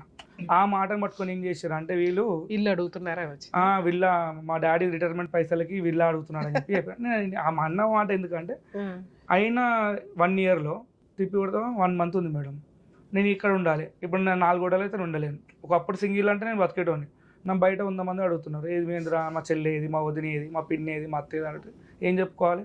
ఆ విషయంలో నేను ఉన్నా. దాని తర్వాత ఈమె ఏం చేసింది, నీ చైన్ బాగుందని చెప్పి చైన్ మెడలకి వెళ్ళి చైన్ తీసుకొని ఆమె మెడలు వేసుకుంది. ఏమండి ఇలా రింగు పెట్టుకోవాలా అంటే సరే పెట్టుకో, నీకు సైజ్ సరిపోదా అంటే నాకు ఈ బొటన్ వేలకు వస్తా అనేసి నా ఎంగేజ్మెంట్ రింగ్ ఆమె పెట్టుకుంది. ఎందుకు పెట్టుకుంటున్నావు ఇవన్నీ అంటే తెల్లారి కథం వెళ్ళిపోయింది మేడం. 2 days వెళ్ళిపోయింది. వెళ్ళిపోయిన తర్వాత ఏమంటారు, నేను ఫోన్ చేసిన నా తీసుకుపోయినావు అంటే మా డాడీ పెట్టినా అంటది. అరే మీ డాడీ ఎందుకు పెట్టింది, మా పైసలు అవి నేను కొనుక్కుని, నువ్వు నా బంగారం తీసుకొని నువ్వు అన్నిట్లో నాశనం చేస్తున్నావు ఏందని నాకు మా డాడీ ఫుల్ క్లాస్ ఇస్తాను. ఇద్దరు తెలివైన బకరాలు కూర్చున్నారు నా ముందు. ఇద్దరం కొట్టుకున్నాం, తిట్టుకున్నాం, చేసుకున్నాం. డాడీ ఇంత మోసం చేస్తున్నావు, నువ్వు ఇంతగానం ఏం చేసినావు అంటే ఇన్లేడు. ఫైనల్ గా ఏంటి సార్ ఇక్కడ దాకా రావడానికి రీజన్? మ్యామ్ అది ఏంటంటే మ్యామ్ నాకు మా పైన ఇష్టమైన FIR రాశారు మేడం. కేసు రిజిస్టర్ అయింది. ఎప్పుడు ఎక్కడ? జీడిమెట్ల PS లో రిజిస్టర్ అయింది. మా కౌన్సిలింగ్ కూడా అయింది మేడం. మాకు ఇద్దరు కౌన్సిలింగ్ అవుతుంది. అరే ఆగినా 2 నిమిషాలు. మా ఇద్దరు కౌన్సిలింగ్ అయింది. అమ్మాయి రీజన్ చెప్తలేదు ఎందుకు వద్దు మీ హస్బెండ్ అంటే. ఇద్దరు 2 times కౌన్సిలింగ్ 2 times కూడా నాకు వద్దు అని చెప్తున్నా కానీ రీజన్ చెప్తలేదు పర్టికులర్. నేను చెప్పేసినాను వస్తే నేను సంసారం చేసుకుంటా, అది మీ ఇష్టం అని చెప్పేసి నేను వచ్చేసిన బయటికి. అయితే దాని తర్వాత అక్కడ 2-3 కౌన్సిలింగ్స్ జరుగుతాయి. ఏమంది కౌన్సిలింగ్ లో ఏం చెప్పట్లా? కౌన్సిలింగ్ పెట్టారు కేటు నా పేరు మీద, మమ్మీ పేరు మీద, డాడీ పేరు మీద, చెల్లి పేరు మీద, అన్మ్యారీడ్ అమ్మాయి పేరు మీద. చెల్లి పేరు మీద ఎందుకు పెట్టారంటే మీ సిస్టర్ మ్యారేజ్ అయింది, తనకు బాబు. ఎక్కడ ఉంటది? బోరబండ. మీకంటే ముందు మ్యారేజ్ అయిందా? నాకంటే ముందు 4 years అవుతుందమ్మా. 22లో అయింది. అంటే ఏమేమి పెట్టిరంటే నేనంటా మాకు రోజు టార్చర్ పెట్టి మిగతా కట్నం తీసుకురా, మిగతా బంగారం తీసుకురా. మిగతా ఓకే, అసలు ఎంత ఇచ్చారంట? అసలు ఏం లేదు, అక్కడ ఏదో రాసి ఉంటారు. వాళ్ళ డాడీ అసలు ఎంత రాశారు అంటే 10 lakhs క్యాష్ రాశారు, 20 lakhs గోల్డ్ రాశారు, 20 తులాల గోల్డ్ రాశారు, సిల్వర్ అలా బట్టలు ఏమేమో రాశారు మేడం. అవి ఏం లేవు, నా దగ్గర ప్రూఫ్ ఉన్నాయని చెప్పేసి నేను సబ్మిట్ చేసిన. నేను మా చెల్లె అంట ఆమెకు రోజు టార్చర్ పెట్టుకుంటే నా పైసలు తీసుకురా అని అడిగినానంట. మీ చెల్లి ఎక్కడ ఉందమ్మా ఇంట్లో? పాప ఆవిడ ఉండదు కదా. వీళ్ళు అంటే కేసు స్ట్రాంగ్ కావాలని చెప్పేసి మా మమ్మీ అంట తను నిద్రపోతుంటే బకెట్ వాటర్ పోసి లేవు ఊడు అని చెప్పేసి అడిగామంట. అయితే ఇంకోటి ఏమో చెప్పింది, మేము డైనింగ్ టేబుల్ మీద కూర్చోవద్దు, మేము మంచం మీద కూర్చోవద్దు అంటే మీ డాడీ ఏమన్నాడు, పొద్దున్న లేచి ఇల్లుడు వాళ్ళమ్మ అంటే మా కూతురేమో సర్వెంటా. అమ్మ పెళ్ళి అయిందమ్మా, పెళ్ళి అయిన కొత్తలో వచ్చిండ్రు, మంచిగానే ఉన్నారు, అన్నిటికీ మేము అడ్జస్ట్ అయిపోయినాం. పెళ్ళైనా ఇంట్లోకి వచ్చిండ్రమ్మా, ఇంట్లో అయినాక అడ్జస్ట్మెంటింగ్ అయిపోయినామో అంతా ఉన్నాం. అయితే ఆమె ఇక సోఫాలలో కూర్చున్నాడు, డైనింగ్ వీటిల మీద కూర్చున్నది. అయితే నేనేం చెప్పినట్టు సరే కొన్ని రోజులు కొత్తగా వచ్చింది కదా, మెల్లగా చెప్పుకుందాము, మనం మార్చుకుంటామని చెప్పేసి ఆయనతో కూడా చెప్పినమ్మా. నేను మంచిగా మార్చుకుంటాం, మీ దాంట్లో మీకు పద్ధతులు అనేవి తెలుస్తలేవు, మా దాంట్లోకి వస్తే మా పద్ధతులు ఇట్లుంటాయి మా అని కూడా చెప్తే ఆమె ఏం చేసింది, సరే కానీ నేనేం చెప్పినమ్మా, ఒక ఇల్లు ఉదయం లేవగానే ఆడవాళ్ళు ఏం చేసుకుంటారమ్మా, ఇక ఇల్లు ఊడ్చుకొని కొంచెం దేవునికి దీపం పెట్టుకునాలి అంటే, లేదు మామయ్య నువ్వు దీపం పెడుతున్నావు కదా, రోజు నువ్వే పెడతావు కదా అంటే, రోజు నేను పెడతానమ్మా, ఏదో ఒక రోజు పెట్టుకునాలి కదా, నువ్వు కూడా పెట్టుకునాలి దేవునికి అంటుంటే, ఆమె దీపం ఇంతవరకు పెట్టింది లేదు, ఇల్లు ఊడ్చింది లేదు, వాకిలు ఊడ్చింది లేదు. అయితే నేను ఇదే మాట వాళ్ళ నాయనకు 10 సార్లు చెప్పినమ్మా. అంటే నువ్వు పని మనుషుల్ని పెట్టుకో అన్నాడు. నేనన్నా సరే నాకు పని మనిషి, ఇప్పుడు మా నలుగురికి పని మనిషి పెట్టుకుంటాం, వాళ్ళిద్దరు ఉన్నప్పుడు కూడా పని మనిషి పెట్టుకుంటారా? ఆమె మాకేం చేస్తుంది, నా భార్యనే మొత్తం చేస్తుంది పని అంతా, నేను పని మనుషుని పెట్టుకోను, ఆ పని మనుషులకు ఇంకొక పని మనిషి కావాలంటారు. ఇవన్నీ ఎక్కడికి ఉంటుంటాయి, మన పని మనం చేసుకునేవాళ్ళు బాగా, ఏమన్నా డ్యూటీకి పోతుందా, ఏం చేస్తుందా, అన్నీ క్లాస్ జరిగిందమ్మా. జరుగుతుంటుంటే ఒకసారి ఇంట్లోకి వాళ్ళ అమ్మ, వాళ్ళ నాయన, వాళ్ళ తమ్ముడు కింద ఉన్నాడని మాకు తెలియదు. అయితే ఇట్లా డిస్కస్ జరుగుతుంటుంటే ఇంటలేదు చేస్తలేదు అంటుంటే ఒకరోజు పంచాయతీకి వచ్చారు వాళ్ళిద్దరు తల్లిదండ్రి మా మీదకి వచ్చి మాట్లాడుతుంటుంటే నేనన్నా, చూడు బావ ఏం పని చేయదు, ఏం చేయదు, ఇట్లనే కూర్చుంటుంది, అత్తమ్మ పని చేస్తుంటుంటే అందరు కింద మా ఆడిపడుచులు అక్కలు వీళ్ళందరూ వచ్చి కింద కూర్చొని హాల్లో సాఫ్ వేసుకొని కూర్చొని మాట్లాడుకుంటుంటే ఈమె సోఫా మీద కూర్చొని కాలు మీద కాలు వేసుకొని ఉప్పుకుంటూ కూర్చుంటుంటుంది. నేనేం చేసినట్టే అంటే ఒకసారి చెప్పినండమ్మా, అదొక్కటి తప్పే నాదిగా. నేను చెప్పిన, అమ్మ వాళ్ళందరు కింద సాపేసుకొని కూర్చున్నారు, నువ్వు ఇట్లా కూర్చున్నాడు తప్పు, నీకు కాలు నొప్పులు ఉన్నాయో మరి ఏమున్నాయో నాకు తెలియదు, మీ డాడీ అయితే సోఫాలలో కూర్చోమన్నాడు, ఒక చిన్న స్టూల్ ఉంటాయి కదా 150ది, ఆ 150 స్టూల్ వేసుకొని వాళ్ళ పక్కన కూర్చోమ్మా, నేనేమన్నాను, అందరు కాళ్ళకి నువ్వు పైన కూర్చుంటివి, వాళ్ళేమో అత్తమ్మ మీ ఆడబిడ్చ వీళ్ళందరేమో కింద కూర్చుంటున్నారు అని చెప్పడం అది తప్పు అయిపోయిందట నాకు. అంటే ఇక నేనేమనలే, సపోర్ట్ అదొక్కటే మాట అన్నమ్మా. అంటే ఇక ఆమె ఏం చేసింది, లెగిసింది, లోపలికి వెళ్ళిపోయింది, బెడ్రూమ్లోకి వెళ్ళిపోయింది. ఈమె కూడా చెప్తుందంట, కొంచెం పద్ధతులు మీ వేరే ఉన్నాయి, మావి వేరే ఉన్నాయి, కొంచెం మామయ్య వచ్చినప్పుడు కొంచెం లేచి నీ రూమ్లో కన్నావో, లేకపోతే మామయ్య లేచినప్పుడు కొంచెం బయటికి వెళ్ళి వచ్చినప్పుడు లేసైనా కూర్చొని కొంచెం మంచి ఏదైనా ఒక పద్ధతి ఉండాలి అని చెప్పేసి చెప్తుంటే ఏ పని చేయలేదు. సరే అన్నిటికీ అడ్జస్ట్ అవుతుకుంటూనే వస్తున్నాయి ఈ 2 నెలలు. సరే పెళ్ళి అయితే ఇంకా మార్పు వస్తుందని, ఇక మార్పు రాకుండా ఏం జరిగింది, ఇవి అవుతున్నాయమ్మా, ఇవి జరుగుతుంటుంటే ఇక ఈ పంచాయతీ మాకు ఈమె వెళ్ళిపోయింది కదమ్మా, డిసెంబర్లో 24వ తారీఖు వెళ్ళిపోయింది, ఇంకా రాలేదు చేయలేదు, ఇవన్నీ జరిగింది. బాబు చెప్పిండు. తర్వాత ఏం చేసిండ్రు, ఈ ఒక పంచాయతీ రోజు వాళ్ళ తమ్ముడు కింద ఉన్నాడమ్మా, అమ్మ నాయన మాట్లాడుతున్నారు, మేమిద్దరం ఉన్నాం, వాళ్ళిద్దరు ఉన్నాం, మాట్లాడుకుంటున్నాం, ఆమెకు పద్ధతులు నేర్పలేవు, నువ్వు చేయలేవు, ఇవన్నీ మేము చెప్పుకుంటుంటే ఈ తల్లి ఏం చేసింది, ఫోను కొడుకుకు ఆన్ చేసేసి కొడుకుకు అది పెట్టిండ్రు, వాళ్ళు ఆ కాన్ఫరెన్స్ అయ్యిందో ఆ ఫోన్ పెడితే ఆ కొడుకు ఏం చేసిండు, వేరే వాళ్ళకి కాన్ఫరెన్స్ పెట్టండి. ఇవి జరిగినాయి, ఇవి నాకు తెలియదు, నేను మాట్లాడేస్తున్నాను నేనేమనుకుంటున్నా, ఆయన మాట్లాడుతున్నా కదా జర కొంచెం పద్ధతి అన్నీ వస్తారు అన్నట్టు నేను మాట్లాడుకుంటూ పోతున్నాను. మా మాటలన్నీ ఏం చేస్తున్నాడు, తల్లి ఇక్కడ రికార్డు పంపించేస్తుంది, కొడుకు అక్కడ వింటున్నాడు, ఇంకొకళ్ళకి ఎవరికో పంపిస్తున్నాడు. ఇవన్నీ జరిగినాక నేను ఈమె అన్నది, కింద వాళ్ళ కొడుకున్నాడే ఫోన్ వింటున్నాడు అంటే, ఫోన్ మాట్లాడుతున్నాడేమో లే నాకేం తెలుసులే అని చెప్పి. అయితే నేను ఒకసారి పోయి చూసే వరకు కింద ఇదంతా నడుస్తుందమ్మా.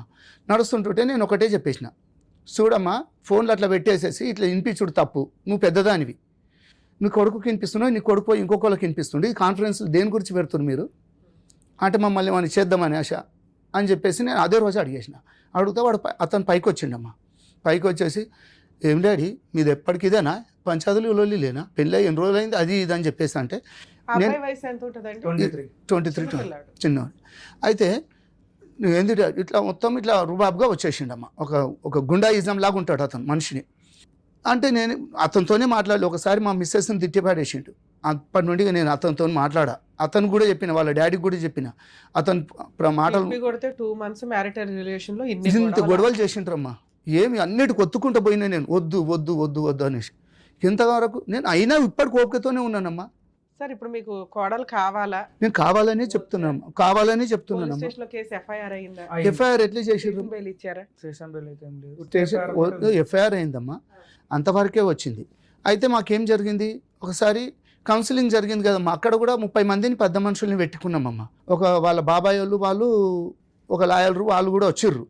అయితే మనకు మా నుండి నేను కులపొల్లని, తర్వాత మా అక్కజలని, వీళ్ళు మాదొక 20 మంది, మేము వాళ్ళు 30 మంది వచ్చినామమ్మ. వచ్చి ఒక టెంపుల్లను కూర్చున్నాం, మేడ గొడవలు అయితే చేస్తాయి అన్నట్టు. అయితే కుర్రోడు ఏం చేసిండు, ఆల్రెడీ కొంతమందిని బయట పెట్టుకున్నాడు. ఇక మేము అవన్నీ మాకు వద్దులే అనేసి మాదేదో మాట్లాడుకుంటాం, మేము ఇది చేసుకుంటాం. అమ్మాయి కావాలని చెప్పేసి మేము అందరం 11 గంటలకు మాకు టైం చెప్పిండమ్మా. 1:30కు వచ్చారు వాళ్ళు. మాకు ఆకలి అయిపోతుంది, వాళ్ళు తినేసి మెల్లగా వచ్చారు. 1:30 ఒక టైం చెప్పారు, ఒక టైంకి వచ్చారు. అయినా నేను ఓపికతో అందరం బిస్కెట్లు తిన్నాం, కూర్చున్నాం. అయితే మాట్లాడుతూ పెద్ద మనుషులు మాట్లాడుతుంటే కొడుకు తండ్రి ఇంతమంది ఉన్నామమ్మా. పిల్లగాడు నా కొడుకు మీదకి ఏం రా లంజోడక ఏమో మాట్లాడుతున్నావు అని చెప్పేసుకుంటే పైకి వచ్చేసేసి. పెద్ద మనుషులు పంచాయతీ ఇంతమంది ఉన్నారు, 30 మంది ఉన్నారు. నాకు అప్పుడు ఆవేశం ఆగలేదమ్మా. నువ్వెవడివిరా నువ్వు, అసలు నా కొడుకు మీదకి ఎట్లా వస్తున్నావు? ఇంతమంది 30 మంది ఉండగానే నా కొడుకు మీదకి వస్తున్నావు, నా కొడుకుని చంపుతావు రేపు పొద్దున, నేను పోలీస్ స్టేషన్లో కంప్లైంట్ పెడతాను నేను అని చెప్పేసి. అంటే వీళ్ళందరూ ఏమన్నారు, ఇవి పంచాయతీలా ఇప్పుడు మీరు ఈ లోల్లు చేసుకొని వస్తారా, మాట్లాడినుకున్నారా అంటే నన్ను కొంచెం బయటకు పోమన్నారు. నన్ను మా బాబుని బయటకు పోయినాక మాట్లాడిరు. వాళ్ళు ఏం మాట్లాడుకుర్రో ఏం కథనో అన్నారు. తర్వాత ఏమన్నారు, ఇక ఎంత చేసినా ఏం చేసినా అమ్మాయి మీ దగ్గర ఉండే పొజిషన్ లేదు, ఉండనని చెప్పిందమ్మా. మా ముంగట్నే అన్నది. అడిగినాం మీకు ఏంది మీకు అంటే, మాకు అమ్మాయి అయితే కావాలని నేను అన్నామమ్మా. అమ్మాయి కావాలి, మాకు పెళ్ళి 2 నెలలు కూడా కాలేదా, మా పిల్లగాంది ఏంది ఇది 2 నెలలకు నేను పెళ్లి చేసుకుని 25-30 లక్షల రూపాయలు ఖర్చు పెట్టుకున్నా. ఎంత గొడవ జరిగి అబ్బాయిని కొట్టి ఎవరైతే బామ్మరిది కొట్టడానికి వచ్చి కొట్టలేడు. అంత దూరం వచ్చిన కేసులు, మీ వైఫ్ ని తిట్టి, ఈయన తిట్టి, మిమ్మల్ని తిట్టి, ఇలాంటి కేసులు అయినా ఇంకా అమ్మాయి కావాలనుకున్నారా? అమ్మాయి అంటే మారుతుంది అని చెప్పేసి మొన్న ఎప్పుడైతే పోలీస్ స్టేషన్లకు మాకు ఇవన్నీ జరుగుతున్నాయో, ఇక మాకు ఎప్పటికునేది టార్చర్ ఏమో. సరే, ఫుల్ అండ్ ఫైనల్ సెటిల్మెంట్ మాట్లాడుకోపోయారు? అడిగాం మేడం. మాట్లాడితే తర్వాత వాళ్ళకి ఒక దగ్గర 80 lakhs దాకా అప్పులు ఉన్నాయి. ఆ పైసలు డిమాండ్ చేస్తారు. ఫస్ట్ ఏమో 50, అట్లా 50, 100, ఫస్ట్ ఏమో 75 lakhs అడిపించారు, దాని 50 అడిపించారు. మళ్ళీ ఇంకొకళ్ళు వచ్చి మా ఇంటికి వచ్చి సెటిల్మెంట్ మాడితే వాళ్ళ తప్పు అని చెప్పి వాళ్ళని తిట్టేసారు. అప్పటి నుంచి 25కి వచ్చారు.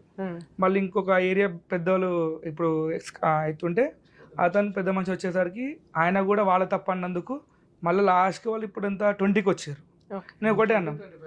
నేను ఒకటే అన్నా 9 రూపాయి అయితే ఇచ్చేది లేదు, మా తప్పులు లేవిడ, అందరు తెలుసు కాబట్టి తప్పులు మీ ఉన్నాయని చెప్పేసి మీకు సపోర్ట్ చేయకుండా నీ పిఎస్ లో. ఇది ఫుల్ అండ్ ఫైనల్ సెటిల్మెంట్. మరి మీకు రావాల్సిన ఎంత ఉన్నాయి? నాకు ఓవరాల్ వచ్చేదైతే అందులో ఏం చేసిండమ్మా, మాకు ఒక 5 లక్షల రూపాయలు ట్రాన్సాక్షన్ చేసిండమ్మా. అంటే 5 లక్షలు ట్రాన్స్ఫర్ చేసిండు. ఏది నాకు ఫస్ట్ ఇచ్చిన అమౌంట్ ఉంది కదా, అది పెళ్ళి అయినాక 1 week 15 days నాకు అమౌంట్ ట్రాన్స్ఫర్ చేసిండు, నా అకౌంట్లోకి ట్రాన్స్ఫర్ చేసిండు. నేనేమన్నా అంటే, చూడు బావా ఇది నాకు ఇచ్చింది, నేను ఇచ్చిన అమౌంట్కు నువ్వు ట్రాన్స్ఫర్ చేశారు అని మీరు అనుకుంటే అట్లా వాళ్ళే ఉద్దేశంతో ఇచ్చారు? అది అడగాలి. నేను అదే అడిగినమ్మా. అది అడిగితే ఆయన ఏమంటాడు, నీ పైసలు నేను తర్వాత ఇస్తా, ముందు అయితే ఇవి పెట్టుకోండి. ఆయన దృష్టిలో మీ దృష్టిలో క్లారిటీ వచ్చేసింది ఏమని, ఇదైతే ఫస్ట్ ఉంచుకో, దీనికి అప్పుకి సంబంధం లేదు, అవి తర్వాత ఇస్తాను, ఇవి పెళ్లి ఖర్చులు కొంచెం అన్నట్లే చెప్పాను అన్నాడు.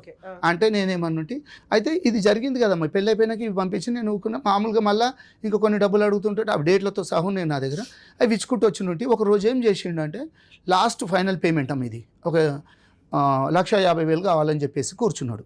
నాకు ఇట్లా మెడ మీద కత్తి ఉంది, ఇప్పుడు నేను చచ్చిపోతాను బావా, నేను ఏం చేయాలి, నేను ఊరేసుకొని చచ్చిపోతా, అది ఇది అన్నాడు. అంటే దేని గురించి బావా అంత ప్రెజర్ ఎందుకు చేసుకుంటున్నావు నువ్వు, నీ జీతము నువ్వు ఒక హై లెవెల్ ఆఫీసర్వు, మీకు ఎందుకు ఇంతగానో టెన్షన్లు పడుతున్నావు ఓకే అంటుంటే, లేదు బావా నాకు ఇక అలా దాంట్లో డిపార్ట్మెంట్లో చేస్తే ఒక అతను శ్యామ్ అని చెప్పేసి ఉన్నాడంట, అతని దగ్గర కొంచెం అమౌంట్ తీసుకున్నాడంట.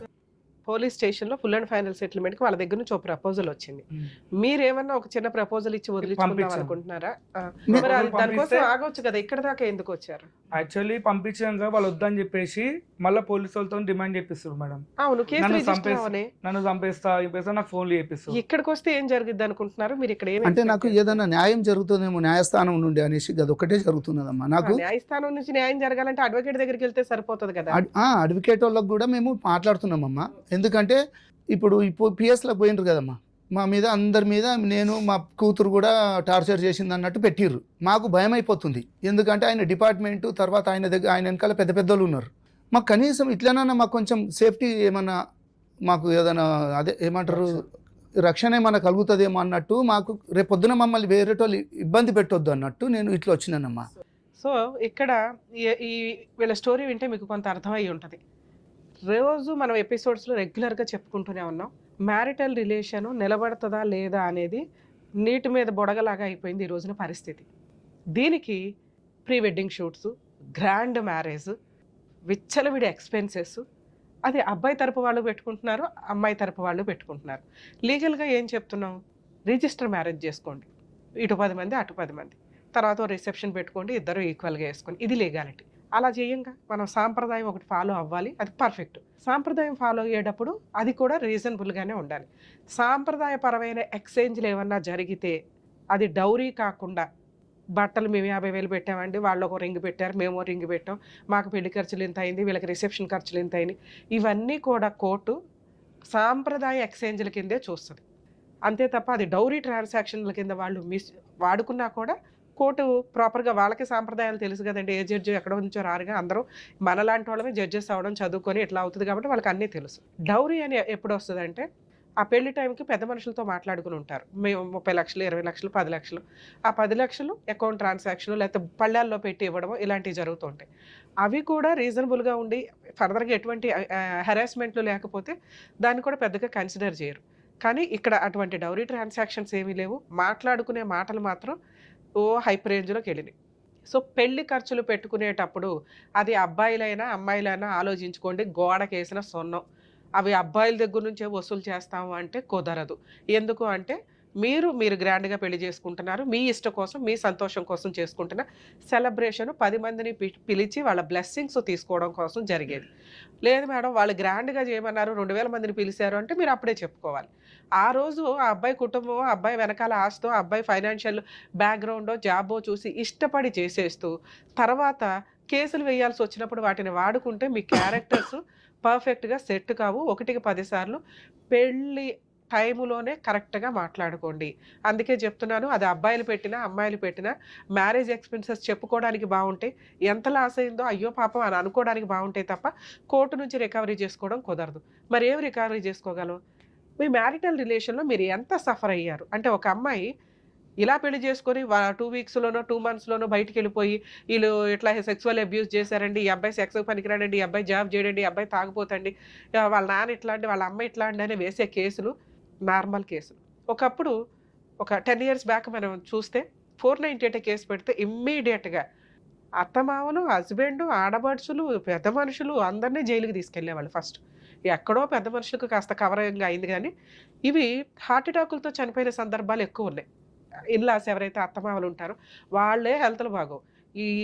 ఒకప్పుడు మనం పోలీస్ స్టేషన్ కోర్టు అంటే ఒక అవమానంగా ఫీల్ అయ్యే స్టేజ్, మనకి ఎప్పుడైనా అన్యాయం జరిగితే వెళ్ళే స్టేజ్ నుంచి టైం పాస్కి పెళ్లి చేస్తే పోలీస్ స్టేషన్కి వెళ్ళే సిచ్యుయేషన్లోకి, ఆ జనరేషన్లోకి మనం వచ్చేస్తాం. సో ఈ కేసులన్నీ మిస్యూజ్ అవుతున్నాయని సుప్రీంకోర్టు నెంబర్ ఆఫ్ కేసులను ఎవిడెన్స్గా తీసుకొని ఆ అరెస్టులే ఏమీ 41 నోటీస్ ఇవ్వండి వీళ్ళకి అంటే station bail. Below 3 years punishment ఏ కేసులకి కూడా స్టేషన్ బెయిల్ ఇవ్వాల్సిందే, పోలీసులు అరెస్ట్ చేయడం కుదరదు. 498 కేసు కూడా అదే. ఇక్కడ వాళ్ళు మాట్లాడుతున్న ఎలిగేషన్స్ అవి ఎలిగేషన్స్ కిందే పనికొస్తాయి. వీళ్ళు చెప్పిన కేసు కొన్ని లక్షల మందికి రిప్రజెంటేషన్ అని అనుకోండి. ఎందుకంటే ఆ అబ్బాయి మ్యారేజ్ అయిన 1 yearలో ఒక అమ్మాయి చేతిలో మోసపోయిన వ్యక్తి అని అతని ఫీలింగ్. అలాగే ఆ అమ్మాయి పోలీస్ స్టేషన్కి వచ్చి ఒక కుటుంబం చేతిలో, ఒక హస్బెండ్ చేతిలో మోసపోయాను 2 monthsలోనే అని ఆవిడ ఫీలింగ్. నిజాలు ఏంటి అంటే కోర్టు దాకా వచ్చినప్పుడు కొంతకాలం నడుస్తూ ఉంటే తెలుస్తుంది. మరి 2 months 1 year మ్యారిటల్ రిలేషన్కి మన ఇండియన్లో కోర్టు సిస్టమ్ అనేది 3 to 5 years పడుతున్నాయి కదా. మరి వీళ్ళ వాల్యుబుల్ ఏజ్ ఇవంతా కూడా మిస్ అవుతూ ఉంటాయి. అందుకే మేబీ మనకు కూడా ఈ కామన్ కోడ్ కానీ ఇవన్నీ వచ్చినప్పుడు వీటిని బిలో 2 years కేసులన్నింటినీ అంటే బిలో 2 yearsలో విడిపోయే కేసుల్ని ఒక రకంగా ట్రీట్ చేయడం ఇవన్నీ కామన్గా వచ్చినప్పుడు ఈ మ్యారిటల్ డిస్ప్యూట్స్కి సంబంధించి సఫర్ అయ్యే వ్యక్తుల్ని ప్రొటెక్ట్ చేయగలుగుతాం మనం. ఇక్కడ అమ్మాయికి ఇప్పుడే పెళ్లి చేసుకోవడం అవసరం లేకపోతే ఖచ్చితంగా కేసు చాలా సంవత్సరాలు నడిపించడానికే చూస్తుంది. కానీ 2 months మ్యారిటల్ రిలేషన్ కేసులో ఒక ఆడపిల్లని ఇస్తున్నప్పుడు కానీ, ఒక మగపిల్లాడిని పెళ్ళికి కూర్చోబెట్టేటప్పుడు కానీ దయచేసి బోత్ సైడ్స్ పేరెంట్స్ని రిక్వెస్ట్ చేస్తున్నాను, ముందు పెళ్ళంటే ఏంటి? ఒక పార్ట్నర్ మనల్ని నమ్ముకొని మన ఇంట్లోకి వస్తుంటే, లేదా మనం ఒక పార్ట్నర్‌ని తెచ్చుకుంటుంటే, ఆ అమ్మాయితో ఎలా బిహేవ్ చేయాలి? ఆ హస్బెండ్‌తో ఎలా బిహేవ్ చేయాలని బేసిక్ నేర్చుకోండి. ఏమి నేర్చుకోకుండా అమ్మ వాళ్ళ ఇంట్లో కాలు మీద కాలేసుకొని పాలు తాగేసి నిద్రపోయి, ఈళ్ళేమో నెట్లో ఎత్తుకుంటూ ఇంతే కాదు. ఇది కాదు లైఫ్. ఒక అమ్మాయి ఆ ఇంటి మహాలక్ష్మి. ఆడపిల్ల అంటేనే మహాలక్ష్మి ఇంకంతే. అలాంటి మహాలక్ష్మి మన ఇంటికి వాళ్ళు పంపిస్తున్నారు.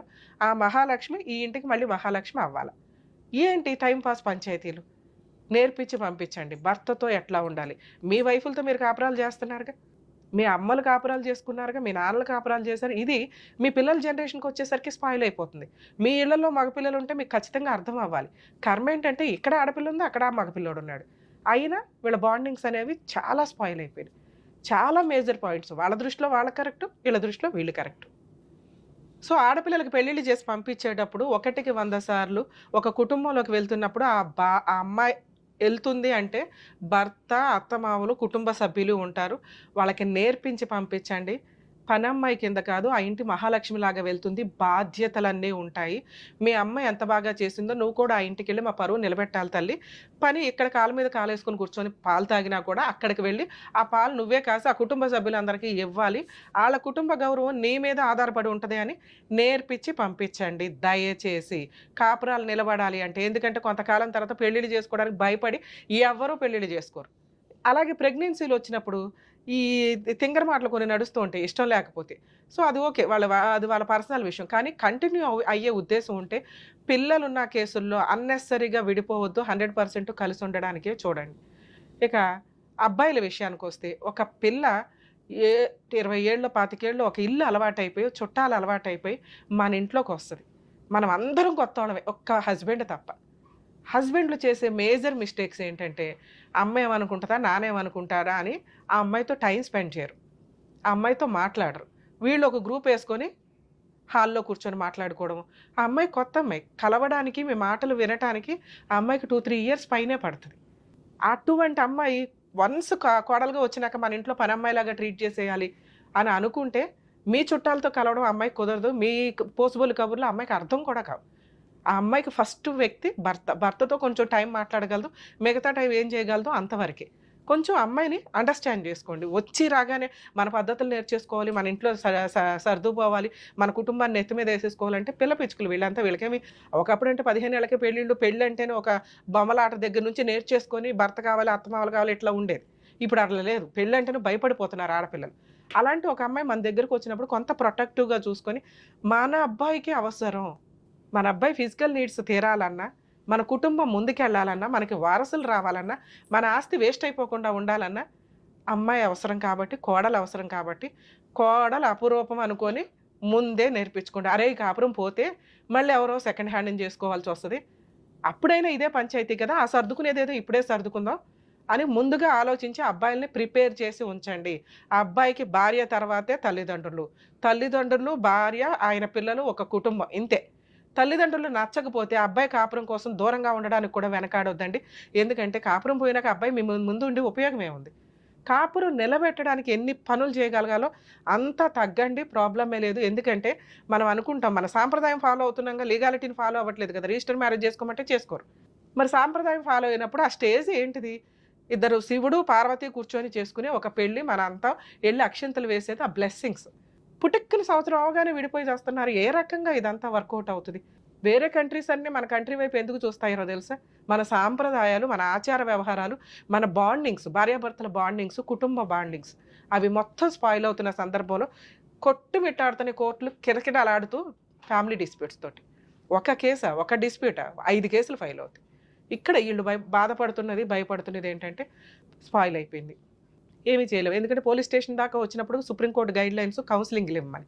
ఆ కౌన్సిలింగ్‌ల్లోనే ఇక్కడ అర్థమైపోతుంది ఆ అమ్మాయికి డే 1 నుండి ఇష్టం లేదు. దయచేసి కనుక్కోండి. ఈ రోజున ఆడపిల్లలు బయటికి చెప్పట్లేదు. వాళ్ళకు ఫ్రెండ్స్ ఉంటారు, వాళ్ళకు పర్సనల్ లైఫ్ ఉంటది. వాళ్ళకి ఇష్టం లేకపోతే ఇష్టం లేదు అంతే.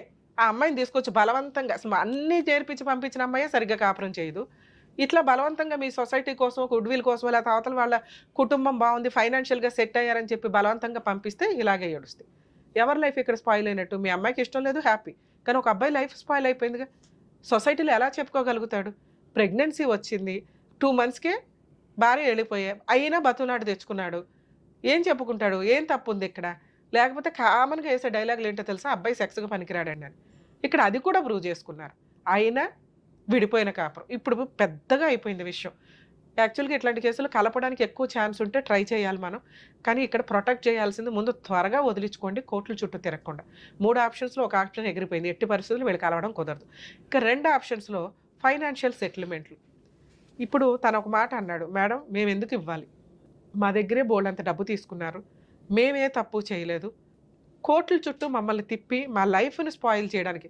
యాక్చువల్‌గా పాపం ఆడపడుచుకి సంబంధమే లేదు. ఆడపడుచు వాళ్ళ ఆయన, పక్కింటోళ్ళు, ఎదురింటోళ్ళు ఎవరైనా పేరెంట్ మాట్లాడితే ఆళ్ళకి కూడా పెడుతున్నారు. అయినా పోలీసులు తీసుకోవట్లేదండి. కొంచెం జ్ఞానంగానే ఆలోచిస్తున్నారు. సుప్రీంకోర్టు ఊరుకోవట్లేదు ఎవరిని. ఒకవేళ అలాంటి ఎవరి పేర్లైనా పెడితే హైకోర్టు క్వాష్ పిటిషన్ వేసుకోండి, వాళ్ళ పేర్లు తీసేస్తారు. ఆ అబ్బాయి, అమ్మ, నాన్న తప్ప మిగతా వాళ్ళ మీద కేసులు పెద్దగా ఎంటర్టైన్ అవ్వవు. ఎప్పుడు ఎంటర్టైన్ అవుతాయి అంటే ఒకే షెల్టర్లో వాళ్ళు ఉంటే కొంత ప్రూవ్ చేసుకోండి అంటారు. కానీ హస్బెండ్ని వదిలేసి మిగతా వాళ్ళందరికీ డిస్పెన్స్ చేస్తారండి హైకోర్టులో క్వాష్ పిటిషన్ వేసుకుంటే రెగ్యులర్గా కోర్టుకు వెళ్లకుండా. అంటే ఒక 50 సార్లు కోర్టుకు వెళ్ళాల్సి వస్తే ఒక 5 సార్లు వెళ్తే చాలు, మిగతా టైం అంతా మీ ఇంట్లో కూర్చోవచ్చు. కానీ కోర్టుల చుట్టూ తిరిగితే వచ్చే న్యాయానికి మన వాల్యుబుల్ టైము, ఫైనాన్షియల్, కరెక్ట్ అడ్వకేట్లు దొరకపోతే సినిమా, ఇవన్నీ ఉంటాయి కాబట్టి కొంచెం సెటిల్మెంట్లకి వెళ్ళండి. మీ ఏజ్ని స్పాయిల్ చేసుకోవద్దనే చెప్తాం. ఇక్కడ సెటిల్మెంట్ ప్రాసెస్ కూడా మనం మాట్లాడదాం. వీళ్ళ అదృష్టమో వీళ్ళ కర్మో, అక్కడ డిపార్ట్మెంట్కి సంబంధించిన వ్యక్తి ఇప్పుడు ప్రజెంట్ ఏఎస్ఐ క్యాడర్లో ఉన్న మాంగారు వదిలేస్తారా? ఇదో బిజినెస్ లాగా అది ఎవరైనా కానీ అట్లాగే నడుస్తున్న పంచాయతీ. ఫైనాన్షియల్ సెటిల్మెంట్లు చెయ్యమని ఏ కోర్టు చెప్పదండి. ఈ కేసులో 100% ఆ అమ్మాయికి చిల్లిగవ్వ కూడా రాదు. 2 months మ్యారిటల్ రిలేషన్ కోసం ఆవిడ మెయింటెనెన్స్ కేసు వేసుకున్నా కుదరదు. ఎందుకంటే వాళ్ళు చేసిన పెద్ద మేజర్ బ్లండర్ మిస్టేక్ ఏంటంటే, ఇదిగోండి మా అమ్మాయి జాబ్ చేస్తుంది, ఇదిగోండి 12 లక్షలు పర్సనల్ లోన్ తీసుకునేంత క్యాడర్లో అమ్మాయి ఉన్నప్పుడు అమ్మాయికి మెయింటెనెన్స్ రాదు. లోన్ అప్లై చేసేసి తీసేసుకున్నాం, ఇప్పుడు జాబ్ పోయిందన్న కోర్టు కన్సిడర్ చేస్తారండి. ఎట్టి పరిస్థితుల్లో అమ్మాయికి మెయింటెనెన్స్ రాదు. ఒక అమ్మాయి గెలిచే కేసు మీ కేసులో అదొక్కటే. అది జరిగే పని కాదు. వీళ్ళకి బుద్ధి చెప్పాలి, నాకు ఇప్పుడే అర్జెన్సీ లేదు అనుకుంటే ఆడతా పాడతా ఫైట్ చేసే కేసు. మీకేంటంటే సొసైటీలో ఉన్న అన్ని కేసులు మనయ్యేనేమో అని మనకు కంగారు పడడం వల్ల వీళ్ళు ఏదైతే ఆయన ఒక కార్డు వేసుకొని తిరుగుతున్నారో అదేదో గొప్ప అని మీ ఫీలింగ్ తప్ప పెరటి చెట్టు వైద్యానికి పనికిరాదండి. అలాగే ఆయన ఏమీ చేయలేడు ఈ కేసుల్లో. ఒక నార్మల్ ఫాదర్ అమ్మాయి తరపున వెళ్ళిన వ్యక్తికి ఉన్న రెస్పెక్ట్ కంటే వీళ్ళకి తక్కువే ఉంటుంది. వీళ్ళు పోలీస్ స్టేషన్లకో కోర్టులకో వెళ్ళి బతులు ఆడుకోవడానికి ఇబ్బంది పడతారు. అర్థమవుతుందా? మీకు ఆ లాజిక్ తెలియట్లా. ఫోన్ చేసి మా అమ్మాయికి వేసేయండి అంటే ఒకరోజు ఎంటర్టైన్ చేస్తారు, 2వ రోజు ఎంటర్టైన్ చేస్తారు, 3వ రోజు చీప్గా చూస్తూ ఉంటారు. ఈ కాపురాన్ని ఏదో సెటిల్ చేసుకోలేకపోయాడు, కేసుల దాకా వస్తాయి. ఎందుకంటే కోర్టులో మీకు అది ప్లస్ పాయింట్. డిపార్ట్మెంట్ మామగారు ఏమన్నా చేసి ఉండొచ్చు, ఆ రకంగా మీకు ప్లస్ పాయింటే, అది మైనస్ కాదు. 2, ఆ అమ్మాయి domestic violence case 498 case, maintenance వేస్తే వేయొచ్చు, మెయింటెనెన్స్ గెలవదు, 498 గెలవదు, డొమెస్టిక్ వైలెన్స్ గెలవదు. ఇప్పుడు మీరు చెప్పినవి నిజాలైతే. Next divorce case. ఆ అమ్మాయి రాను అంటుంది కాబట్టి 1 year కంప్లీట్ అయింది, మీరు డైవర్స్ వేసుకోండి. మేడం మరి సెటిల్మెంట్ బెటర్ అన్నారు కదా, మీరు ఏ రకంగా సెటిల్మెంట్ బెటర్ మేడం? మేము న్యాయ పోరాటం చేయాలనుకుంటున్నాం. ఈ న్యాయ పోరాటం చేయడానికి మీకు మంచి లాయర్ కావాలి, దానికి కొంత ఎక్స్పెన్సెస్ అవుతాయి. మాకు ఇదే బెటర్ మేడం అంటే తక్కువలో తక్కువ 2-3 yearsలో మీ కేసు అయిపోతుంది. అర్థమవుతుందా? క్లోజ్ అవుతుంది. ఇలాంటి వాళ్ళకి ఇవ్వకూడదని నా ఉద్దేశం కూడా. ఎందుకంటే ఊరికే పెళ్ళిళ్ళు చేసుకొని అటు ఇటు అంటే అవ్వదు కదా. నీకెంత ఖర్చు అయిందో వాళ్ళకి అంతే ఖర్చు అయింది. కానీ ఇక్కడ కొన్ని చిన్న చిన్న లూప్ హోల్స్ మాట్లాడుకుంటే ఆ అమ్మాయి ఫిజికల్గా కొంత మీతో పిల్లల్ని కనటానికి కూడా ఇదయ్యింది. అలాగే ప్రాపర్టీ గురించో ఇంకొకటి గురించో వాళ్ళ అబద్ధాలు చెప్పినప్పుడు మీరు కూడా కొంత అడిగారు. అడగటం మీ హక్కే. పెళ్ళిళ్ళ టైంలో మీరు ఏది మాట ఇస్తారో అది పెళ్లి టైంకి చేసేయండి. ఆ విషయాల మీద గొడవలు పడి అనవసరంగా కాపురాలను నాశనం చేసుకోవద్దు. పెళ్ళప్పుడు ఏదో ఎచ్చులుగా చెప్తారు, మేము ఇది ఇస్తాం, అది ఇస్తాం, అది ఇస్తామని. పెళ్లి టైంకి ఇచ్చి పడేయాలి.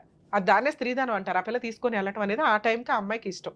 అప్పుడు వదిలేసి తర్వాత ఇస్తావు అంటే ఖచ్చితంగా అవతల వాళ్ళు అరే నువ్వేం తెచ్చుకోలేదేంటి అని సరదాగా అన్నా కూడా అదొక అవమానంగా ఫీల్ అయిపోయి, ఆ రోజు మీ నాన్న అన్నాడు కదా అదేదో ఇస్తాం 1/2 ఎకరం 1/4 ఎకరం అన్నారు, తెచ్చుకోలేదు ఏంటి అంటే ఇదిగోండి అడిషనల్ డౌరీకి నన్ను హెరాస్ చేశారు.